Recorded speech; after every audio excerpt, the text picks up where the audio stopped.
محفل اب میں دعوت خطاب دوں گا جناب پروفیسر محمد وسیم احمد فاروقی صاحب کو۔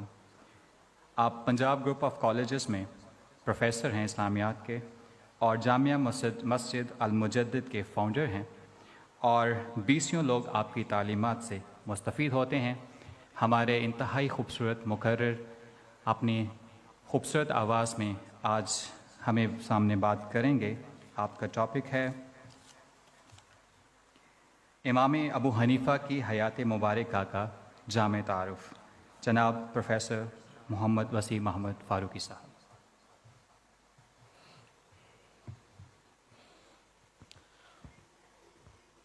بسم اللہ الرحمن الرحیم، الحمد للہ رب العالمین، والعاقبۃ للمتقین، والصلاة والسلام علی سید الانبیاء والمرسلین۔ قال اللہ تعالی فی الکلام المجید، بسم اللہ الرحمن الرحیم، فاسألوا اہل الذکر ان کنتم لا تعلمون۔ صدق اللہ العظیم۔ نہایت ہی معزز و محترم حاضرین و سامعین، میں آج اپنے آپ کو بہت خوش نصیب تصور کر رہا ہوں کہ اس عظیم مجلس میں مجھے حاضری کا ایک بار پھر موقع ملا ہے، اور یہ ہماری پہلی سالانہ ذکر سیدنا امام اعظم ابو حنیفہ رحمۃ اللہ تعالی علیہ کا خوبصورت موقع ہے۔ میں اس پہ پیر و مرشد دامت برکاتہم العالیہ آپ کو بھی خراج تحسین پیش کرتا ہوں، اور آپ کی اس کوشش کو اللہ کی بارگاہ میں کامیاب ہونے کی دعا بھی کرتا ہوں۔ خاص طور پہ جناب صاحبزادہ محمد علی فاروقی صاحب، آپ کو بھی اس عظیم مجلس کے انعقاد پہ ہدیہ عقیدت اور محبت کا تحفہ ہے۔ اللہ آپ کی اس کاوش کو قبول فرمائے۔ یقیناً یہ عظیم ایجوکیشنل کانفرنس کا ایک اور خوبصورت پلیٹ فارم کا ایک اور خوبصورت سنگ میل ہے جو آج ہمیں ملا ہے ایک بہت عظیم نام کی شکل میں۔ اور میں سوچتا ہوں میرے قبلہ عالم اللہ آپ کی سوچ کو سلامت رکھے کہ جو آپ ہمیں بار بار ایسے لوگوں کے ذکر میں مصروف کر دیتے ہیں جو اسلام کے بہت بڑے ہیرو ہیں۔ حضرت فاروق اعظم رضی اللہ تعالیٰ عنہ آپ کا ذکر خیر کرتے ہوئے 40 برس سے زیادہ ہوئے، اور ان کی محبتوں کا ذکر اور ان کے پیار کا ذکر اور ان کی شانوں اور ان کے کارناموں کے ذکر سے ہمیں آپ نے پالا ہے، اور آج ایک ایسی شخصیت کے ذکر میں آپ نے ہمیں پھر مصروف کیا جس کی کوئی مثال نہیں، جس کا معاملہ اتنا بڑا ہے کہ اللہ نے آپ کو اماموں کا امام اور اساتذہ کا استاد بننے کی سعادت دی ہے۔ تو یہ ایسا کیوں ہو رہا ہے، میں اس پہ یہ ضرور کہوں گا جو مقدمہ ابن خلدون میں، ابن خلدون جو بہت بڑا فلاسفر رہا، اس نے لکھا ہے۔ اس نے لکھا ہے کہ وہ قومیں زندہ رہتی ہیں جو اپنے ہیرو کا ذکر کرتی رہتی ہیں، ان قوموں کو کبھی بھی زوال نہیں آئے گا، وہ قوم کبھی ختم نہیں ہوگی، اس قوم کو تم مٹا نہیں سکو گے جو لوگ اپنے بڑوں کا بار بار ذکر کرتے رہیں گے۔ اس کی وجہ یہ ہے کہ ہم انسان جو ہیں ہم بہت جلدی ملاقات کا اثر لے جاتے ہیں۔ آپ چند دن کسی ڈاکٹر کے پاس بیٹھیں، حالانکہ آپ ڈاکٹر نہیں ہیں، لیکن آپ کے اندر دوائیوں کی سوجھ بوجھ پیدا ہوگی۔ آپ چند دن کسی درزی کے قریب جائیں، آپ بے شک کوئی خاص وہاں پہ وقت نہ بھی دیں، کچھ وقت کے لیے چلے جائیں، آپ دیکھیں گے کہ آپ کے اندر درزیوں جیسی عادتیں ڈیولپ ہو جائیں گی۔ ہم انسانوں کے اندر اللہ نے یہ خوبی رکھی ہے کہ ہم جس کا ذکر کرتے ہیں اس کی ایک غیر مرئی طاقت ہمارے اندر پیدا ہوتی ہے۔ یہی وجہ ہے کہ اللہ نے قرآن میں جا بجا بڑے اعلیٰ لوگوں کے ذکر کیے۔ حضرت آدم علیہ السلام کی بات کی گئی، حضرت موسیٰ کے ذکر کو چھیڑا گیا، ابراہیم علیہ السلام کو بار بار ذکر کیا گیا، حضرت نوح علیہ السلام کے نام پہ پوری سورت اتار دی گئی، حضرت حکیم لقمان کا ذکر خیر ہوا، سلیمان علیہ السلام کی بات ہوئی۔ تو بڑے بڑے لوگ جن کے نام آج بھی زبانوں پہ لائے جائیں، تو انسان ان کی سیرت کو جاننے کا شوق پیدا کرتا ہے، تو ان کا ذکر قرآن بار بار کرتا ہے۔ تو یہ پہلی وجہ مجھے نظر آتی ہے جو میرے پیر و مرشد کا یہ خوبصورت خواب اور آپ کا یہ خوبصورت طریقہ کہ آپ ہمیں بھی ایسے ہی لوگوں کے اندر شامل کرنا چاہتے ہیں، بار بار ان کا ذکر ہمیں سناتے ہیں۔ ابھی یہ پوری گفتگو میری تقریباً آخری گفتگو ہے، میرے بعد پیر و مرشد کا ہی خطاب عظیم ہے۔ تو یہ پوری گفتگو جو ہوئی ہے تو آپ نے دیکھا اور سنا کہ آپ کس قدر عظیم شخصیت ہیں۔ تو ایسا اس لیے ضروری ہے، ہمیں چاہیے کہ ہم بار بار ان بزرگوں کا ذکر کرتے رہیں، کوئی وقت ایسا نہ چھوڑیں جس میں ان کی بات نہ ہو، تبھی ہماری نسل آگے ان کی محبت اور پیار لے کے جائے گی، ورنہ جو آج میڈیا نے حال کر دیا ہے ہماری نسل کا وہ کسی سے مخفی نہیں۔ یہ واحد ایک طریقہ ہے جس کو بار بار کیا جائے، اور اسی لیے آقا دو جہاں صلی اللہ علیہ وسلم آپ کا بھی میلاد شریف جب ہر سال منایا جاتا ہے تو اس کے پیچھے بھی یہی اصل فکر ہوتی ہے کہ آپ کا ذکر خیر بار بار کرو تاکہ لوگوں کو علم ہو کہ آپ کی سیرت کتنی بڑی۔ تو اللہ میرے شیخ کی اس خوبصورت کوشش کو قبول فرمائے۔ پھر یہ بہت ضروری ہے کہ میں عرض کروں کہ امام کی ضرورت ہی کیوں پیش آتی ہے، آخر یہ کیا وجہ ہے کہ ہمیں امام کی ضرورت ہے، اور جو لوگ تقلید کرتے ہیں اماموں کی تو اس کی وجہ کیا ہے؟ اس کی وجہ یہ ہے، یاد رکھیے، یہ بڑا ضروری ہے کہ اس کانسیپٹ کو کلیئر کیا جائے کہ کوئی شخص خود سے اگر چاہے تو وہ پورے قرآن کو سمجھنا چاہتا ہے الحمد سے لے کر والناس تک، تو یہ اس کے لیے ممکن نہیں ہے۔ کوئی شخص چاہے کہ وہ حضور علیہ السلام کی 5 لاکھ حدیثوں کا نچوڑ نکال کے اپنے پاس رکھ لے اور اس سے وہ سیکھے، تو اس کی بھی زندگی میں کس کو اتنی بڑی سعادت ملتی ہے کہ وہ اتنا لمبا حضور کا کلام سن بھی سکتا ہے اور پڑھ بھی سکتا ہے؟ تو ایسا ممکن نہیں ہے۔ اسی طرح باقی جو دین کے بہت سارے جزیات ہیں، نماز ہے، روزہ ہے، حج، زکوٰۃ ہے، تو ان تمام کی تفصیلات کو جاننا ایک عام شخص کے لیے بہت مشکل ہے۔ تو اس لیے اماموں کی تقلید کی جاتی ہے کہ یہ وہ لوگ ہوتے ہیں جنہوں نے اپنی ساری زندگیاں اس خوبصورت عمل پہ لگائی ہوتی ہیں، اور انہوں نے اپنی پوری زندگی کو تج دیا ہوتا ہے قرآن کی تحقیق پہ، حدیث کی تحقیق پہ، اور انہوں نے پوری طرح سے اس پہ اہتمام کر کے اپنی پوری زندگی کو اس کے اوپر صرف کر دیا ہوتا ہے۔ لہذا ہمیں چاہیے ہوتا ہے کہ ہم ایک ایسے شخص کی تقلید کر لیں جو پہلے ہی اس تمام خوبصورت عمل کو کر چکا ہے۔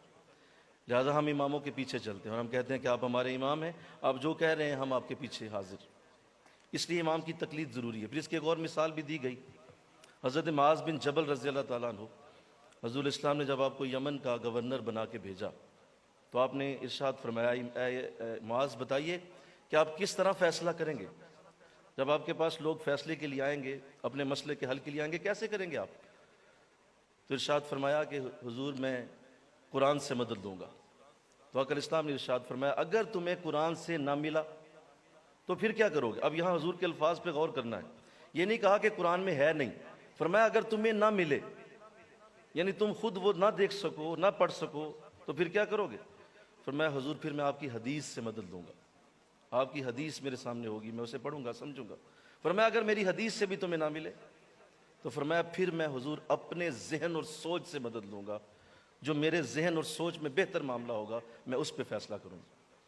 تو حضور اسلام نے ارشاد فرمایا اے معاذ، اللہ نے تمہیں کامل عقل عطا فرما دی ہے۔ تو اس کا مطلب یہ ہوا کہ اگر کوئی حدیث قرآن کو پڑھ کے اپنی عقل کے اوپر آتا ہے اور پھر وہ اس فقاہت کو استعمال کرتا ہے جو اللہ نے اسے دی ہے، جو بھی ذکر کیا گیا کہ صرف علم ہی کافی نہیں ہے، علم کو فقاہت میں بدلنا ہوتا ہے، اس کو سمجھ کر علم کو اس کے بعد اس سے نتیجہ اخذ کرنا، یہ اصل میں اللہ کا بہت بڑا انعام ہے جسے اللہ عطا فرمائے۔ جیسے ایک شخص تھا تو اس نے قسم کھا لی کہ اگر میرا یہ مسئلہ حل ہو گیا تو میں ایسی عبادت کروں گا جو دنیا میں کوئی بھی نہ کر رہا ہو۔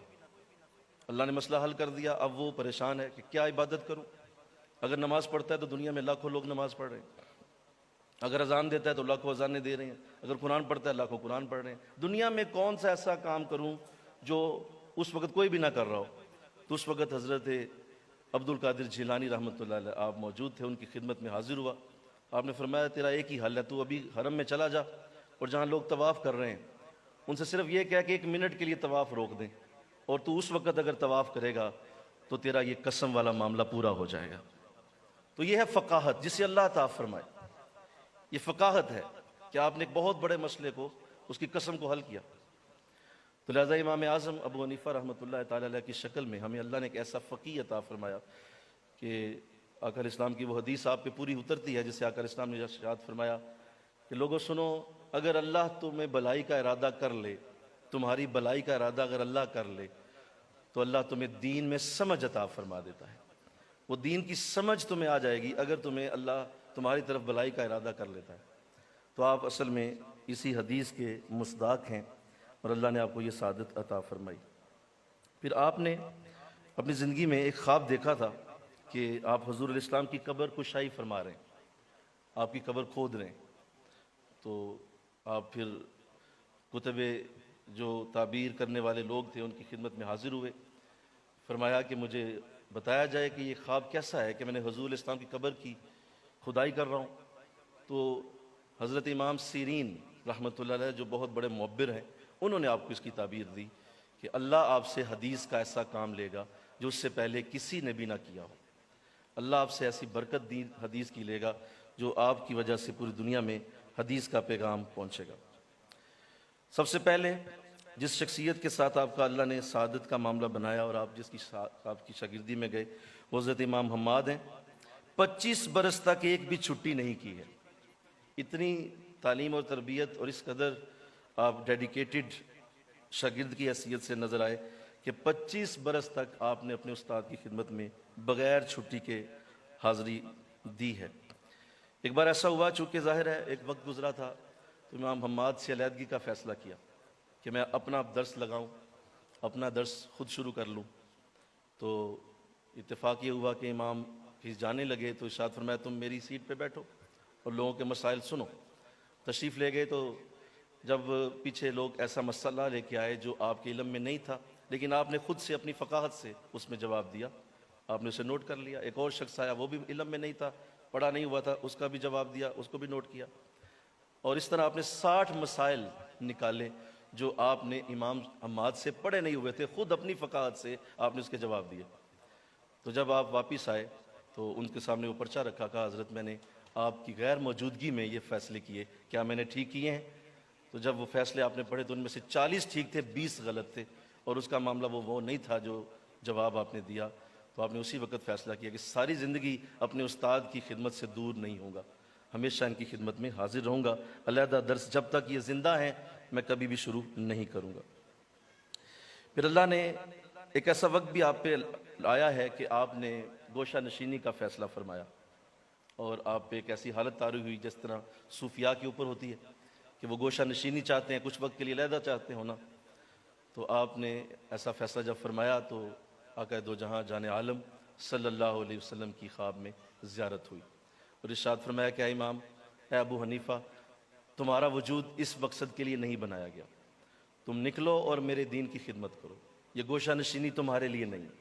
اس کے بعد پھر آپ نے باقاعدہ فیصلہ فرمایا اور آپ نے دین کی خدمت کا وہ خوبصورت انداز جو آج ہم سن رہے ہیں وہ اسی لیے ہے۔ فقاہت بے مثال تھی اور اللہ نے آپ کو جو فقاہت دی اس میں آپ کا کوئی ثانی نہیں ہے۔ ایک بار ایسا ہوا کہ ایک بادشاہ نے یہ قسم اٹھائی کہ اگر اس کی بیوی جو ہے وہ چاند سے زیادہ خوبصورت نہیں ہے تو اسے طلاق ہے۔ اب وہ بیوی جو تھی ملکہ، وہ بھی کسی اور بادشاہ کی بیٹی تھی، بہت بڑے جنگ کا خدشہ پیدا ہو گیا کہ اگر طلاق ہو گئی تو یہ تو دونوں بادشاہوں میں جنگ چھڑ جائے گی۔ تمام فقہاء بیٹھ گئے، تمام علماء بیٹھ گئے، لیکن اس مسئلے کا کوئی حل نظر نہ آئے کہ اب طلاق ہو گئی، کیونکہ چاند سے زیادہ خوبصورت کی کوئی دلیل نہیں، نہ قرآن میں نہ حدیث میں۔ تو جب آپ کی خدمت میں مسئلہ آیا تو آپ نے ارشاد فرمایا کہ بالکل طلاق نہیں ہوئی، اس لیے کہ واقعی زوجہ چاند سے زیادہ خوبصورت ہے۔ تو کہا جی اس کی دلیل تو دیجئے۔ کہا دلیل یہ ہے کہ اللہ نے قرآن میں فرمایا لَقَدْ خَلَقْنَا الْإِنسَانَ فِي أَحْسَنِ تَقْوِيمٍ، اللہ نے انسان کو سب سے زیادہ حسین پیدا کیا۔ تو لہذا یہ جو قرآن میں اللہ نے خود ارشاد فرمایا سب سے زیادہ حسین انسان ہے، تو زوجہ بھی چاند سے زیادہ خوبصورت ہے۔ تو یوں آپ کی اس فقاہت سے بہت بڑے مسئلے کو حل کیا گیا۔ اسی طرح ایک بار ایک مسئلہ اور بھی آیا کہ اگر ایک عورت حائضہ ہے تو کیا وہ اس حالت میں اس کا شوہر اگر فوت ہو جائے تو وہ حائضہ ہے، ناپاک ہے، تو کیا اس حالت میں وہ شوہر کو غسل دے سکتی ہے؟ تو علماء کے پاس یہ مسئلے آئے، انہوں نے انکار کیا، کہا نہیں ناپاک ہے، خود ناپاک ہے، کیسے کسی کو پاک کر سکتی ہے؟ لیکن جب آپ کی خدمت میں مسئلہ آیا تو آپ نے فرمایا بالکل وہ غسل دے سکتی ہے۔ تو لوگوں نے دلیل پوچھی تو آپ نے کس قدر خوبصورت انداز میں وہ جواب دیا ہوگا، آپ ذرا سنیے۔ ارشاد فرمایا کہ آقا علیہ السلام کی خدمت میں ایک بار ایسا ہوا کہ آپ اعتکاف کی حالت میں تھے تو آپ نے اپنا سر انور کھڑکی سے اندر کیا اور حضرت عائشہ رضی اللہ تعالیٰ عنہ سے فرمایا کہ میرے سر میں تیل لگاؤ. تو آپ نے فرمایا حضور میں اس وقت ایسی حالت میں نہیں ہوں, میں اس وقت آپ کو ہاتھ نہیں لگا سکتی, میری حالت ایسی نہیں ہے. تو ارشاد فرمایا کہ وہ حالت تمہارے ہاتھوں میں تو نہیں ہے, لہذا تم مجھے تیل لگاؤ. تو فرمایا میں اسی حدیث سے استنباط کرتا ہوں کہ وہ عورت اپنے شوہر کو غسل دے سکتی ہے اگر وہ اس حالت میں ہے. تو یوں آپ کی فقاہت سے ایسے ایسے مسائل حل ہوئے ہیں جو دنیا کو آج بھی جن کی بہت بڑی ضرورت ہے. اسی طرح فاتحہ شریف کا مسئلہ بھی حل کیا کہ لوگ آئے کہنے لگے کہ آپ نے جو امام کے پیچھے فاتحہ کی بات کی ہوئی ہے کہ امام کے پیچھے فاتحہ کی ضرورت نہیں ہے, کیونکہ امام کی فاتحہ ہی اور امام کی قرات ہی حضور اسلام کی حدیث کے مطابق مقتدی کی قرات ہے, تو لہٰذا امام کے پیچھے فاتحہ نہ پڑھیے, تسلی سے کھڑے ہو جائیے. کہا یہ آپ نے کیسے, یہ کس طرح آپ نے جواب دیا, کوئی اور اس کا یہ دلیل دیجیے. تو ارشاد فرمایا بھی کتنے لوگوں, کہا 20 لوگ ہیں. کہا ایسا کرو کہ اس میں سے کوئی امام بناؤ جو تم میں سے زیادہ پڑھا لکھا زیادہ سمجھدار ہے, اسے اندر بھیج دو, اسی کے ساتھ میری بات ہو جائے. تو میں 20 لوگوں سے تو نہیں آپ بات کر سکتا, کوئی ایک اندر آئے اور اس کو سمجھانا تمہارا سمجھانا ہو جائے, وہ اگر مجھے قائل کر لے تو میں تم سب کا قائل ہو گیا. تو کہا جی یہ تو بڑی اچھی بات ہے. اس میں سے ایک فقیہ, ایک سمجھدار, ایک جو عبادت میں ریاضت میں بہتر تھا, اسے اندر بھیجا گیا. جب وہ اندر گیا تو آپ اسے ہاتھ پکڑ کے باہر لے آئے. فرمایا یہی تو میں کہتا ہوں کہ امام جب آگے کھڑا کر ہی دیا ہے تو اس پہ اعتماد کرو, اس پہ پوری طرح اعتماد رکھو کہ وہ آگے کھڑا ہے, لہذا جو پڑھ رہا ہے ٹھیک پڑھ رہا ہے, جیسے آپ نے اس شخص پہ اعتماد کیا اور آپ نے اسے اندر بھیج دیا. تو اس طرح آپ نے بہت سارے ایسے مسائل دیگر بھی اپنی فقاہت سے حل فرمائے. عبادت میں بہت بڑا درجہ, بہت بڑا مقام رکھتے تھے. ساری ساری رات عبادت کرنا اور سارا سارا دن اللہ کے دین کی خدمت میں رہنا, یہ آپ کا ترہ امتیاز رہا. اور یہ جملہ کہا گیا کہ دنیا میں 4 لوگ ایسے ہیں جنہوں نے کعبہ شریف کے اندر قرآن کریم کو ختم فرمایا ہے. ان میں حضرت امام اعظم بھی ہیں کہ کعبہ شریف کی عمارت کے اندر قرآن کریم کو ختم کرنے کی سعادت آپ کو ملی ہے. پھر آپ کی عبادت کا انداز ایسا تھا کہ لوگ جب بھی آپ کو دیکھتے, یا تو آپ نفل میں ہیں, یا آپ سجدے میں ہیں, یا آپ رکوع میں ہیں, یا آپ قرآن پڑھ رہے ہیں, یا پڑھا رہے ہیں, یا آپ کسی ایسی حالت میں ہیں کہ وہ اللہ کے دین کی ہی کسی عبادت کا انداز ہے.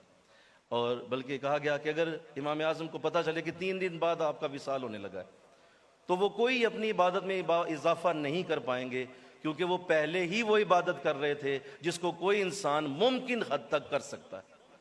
لہٰذا اس سے اگلی عبادت پہ جانا ممکن ہی نہیں تھا جس عبادت پہ اللہ نے آپ کو فائز کیا. صبر بہت زیادہ تھا, اتنا صبر کہ ایک شخص آپ کی مجلس میں آپ کے درس کے دوران کھڑا ہوتا ہے اور وہ آپ پہ تانا زنی کرتا ہے, آپ پہ بہت سارے ایسے الفاظ جو آپ کی شخصیت کے لائق نہیں تھے وہ بولتا ہے. آپ خاموشی سے سنتے ہیں, درس دیے چلے جا رہے ہیں, وہ آپ پہ بار بار بول رہا ہے, یہاں تک کہ درس ختم ہوا, آپ چلے گئے, وہ پیچھے چلا اور پیچھے بولتا رہا آپ کے اوپر, اور بار بار آخری لفظ اس نے ایسا بول دیا کہ وہ بڑا سخت تھا کہ جب آپ اپنے گھر کے دروازے کے قریب گئے تو اس نے کہا آپ کیا سمجھتے ہیں کہ میں کوئی جانور ہوں جو آپ مسلسل بول رہا ہوں اور آپ مجھے اہمیت ہی نہیں دے رہے. تو جب گھر کے دروازے پہ پہنچے تو مسکرا کے پیچھے دیکھا اور فرمایا کہ اے شخص ابھی میں اندر چلا جاؤں گا, اگر اس سے بھی زیادہ کوئی گالیاں ہیں تو دے لو تاکہ تمہارے دل کی بھڑاس نکل جائے, ورنہ اندر چلا گیا تو پھر تم کسے دو گے. تو کس قدر صبر ہے اور کس قدر عاجزی ہے اور کس قدر آپ کے اندر ایک اتنی علمی شخصیت ہونے کے باوجود ایک صبر کا انداز ہے جو اللہ نے آپ کو دیا. تقوی کی اللہ نے ایسی دولت سے نوازا تھا کہ کسی نے دیکھا کہ آپ ایک ندی کے کنارے اپنی چادر دھو رہے ہیں. فرمایا حضور آپ چادر دھو رہے ہیں, کیا وجہ ہوئی؟ کہا بس گزر رہا تھا تو راستے میں کوئی قطرہ ایسا لگا ہے مجھے کہ میری چادر پہ گرا ہے تو اس لیے دھو رہا ہوں. کہا حضور اتنا ہی دھو لے دیے جتنا جگہ پہ قطرہ, آپ کا ہی فتویٰ ہے کہ جتنا جگہ پہ لگا ہے وہ اتنی جگہ دھو لی جائے تو چادر پاک ہوتی ہے. فرمایا وہ میرا فتویٰ تھا, یہ میرا تقویٰ ہے, میں پوری چادر ہی دھونا چاہتا ہوں تاکہ کوئی شک اور شبہ کی گنجائش نہ رہ جائے. تو اللہ نے اس طرح کا انداز آپ کو عطا فرمایا. دیانتداری میں بے مثال. آپ کے ایک شاگرد نے جو دکان پہ آپ کے ساتھ تھا, اس نے ایک مال بیچ دیا اور وہ مال جو ہے وہ اس میں عیب تھا. جس کو مال بیچا آپ نے پوچھا کہ بھائی وہ شخص کہاں گیا, تم نے وہ مال بیچ دیا, یہ عیب دار مال تھا. تو اس نے کہا جی حضور بیچ دیا. کہا مال کا وہ رقم کدھر ہے؟ کہا حضور میرے پاس ہی ہے. کہا دے دو مجھے. پتہ کیا تو پتہ چلا وہ شخص مدینہ چلا گیا ہے. آپ اس کے پیچھے گئے, مدینہ تک پہنچے, لیکن چونکہ جانتے نہیں تھے کون تھا, نہ شکل دیکھی ہوئی تھی, لیکن حضور اسلام کی مسجد نبوی میں جا کے آپ نے جب نفل پڑھنا شروع کیے تو دیکھا کہ ایک طرف ایک شخص کھڑا ہے اور اس نے وہی کپڑے پہنے ہوئے ہیں جو آپ کی دکان کے ہیں. تو آپ نے اس کو مخاطب کر کے پوچھا اے شخص کیا تو نے یہ ابو حنیفہ کی دکان سے لیے ہیں؟ کہا جی یہ میں نے وہیں سے لیے ہیں۔ کہا میں وہی ہوں، تمہارے پیچھے آیا ہوں، یہ مال جو ہے وہ یہ اس طرح کا نہیں تھا، جس پیسے تو زیادہ دے آیا ہے، یہ پیسے اپنے واپس لے لے۔ دیانتداری میں اس حد تک اللہ نے آپ کو احتیاط کا موقع دیا ہوا تھا کہ دیانتداری میں بے مثال۔ پھر آخری عمر میں آخری بات جو آخری عمر میں آپ کے ساتھ معاملہ بنا وہ بہت ہی تکلیف دہ ہے، اور ابن حبیر جو اموی ایک خلیفہ تھا، اس نے جو ہے وہ آپ کو قاضی القضاء کی پیشکش کی کہ آپ قاضی کے عہدے پہ آئیں اور ساتھ آپ جو ہے وہ مال کا محکمہ بھی سنبھالیں، لیکن آپ نے انکار کر دیا۔ آپ نے کہا یہ میرا کام نہیں ہے، یہ میرا کام نہیں کہ میں ان کاموں کو کروں، اور اگر تم یہ کہو گے کہ تم مسجد نبوی کے دروازے بھی گن کے آؤ تو میں وہ بھی نہیں کروں گا، میرا یہ کام ہی نہیں ہے۔ اس بدبخت نے پھر آپ کو قید کیا، روزانہ 10 کوڑے لگتے رہے، اور اس حد تک شدت تکلیف تھی کہ آپ نے ایک جملہ بولا، کہا کہ اگر کل قیامت کے دن میں تمہارا نام حضور کے سامنے لوں گا تو بتاؤ تیرا کیا حال ہوگا۔ تو اس بات پہ اس نے آپ کو قید سے آزاد کیا، لیکن بعد میں پھر معاملات ایسے بنے کہ آپ کو زہر جو ہے وہ زبردستی پلایا گیا، اور اس سے آپ کا وصال ہوا۔ تو یہ ساری جتنی بھی داستان ہے، یہ آپ کے جیسے عظیم شخص کے سامنے کچھ بھی نہیں ہے۔ مقصد یہ ہے کہ ہم ان کا ذکر کبھی نہ چھوڑیں، اور میرے شیخ اللہ آپ کی اس سوچ کو سلامت رکھے کہ آپ ہمیں بار بار ان لوگوں کی زندگی کی گفتگو، بار بار ان لوگوں کا خوبصورت انداز جو آج شروع ہو گیا، اور ہم خوش نصیب ہیں جو پہلے سالانہ اس ذکر میں شامل ہوئے ہیں۔ کل کو بے شمار لوگ ظاہر ہے اپنی زندگی پوری کر کے چلے جائیں گے، لیکن جن کی بنیاد آج پہلے دن پڑ گئی ہے، قیامت تک اللہ ان کو برکت دیتا رہے گا۔ اللہ مجھے آپ کو آپ کی سچی تعلیمات پہ عمل کی توفیق عطا فرمائے۔ وما علینا الا البلاغ۔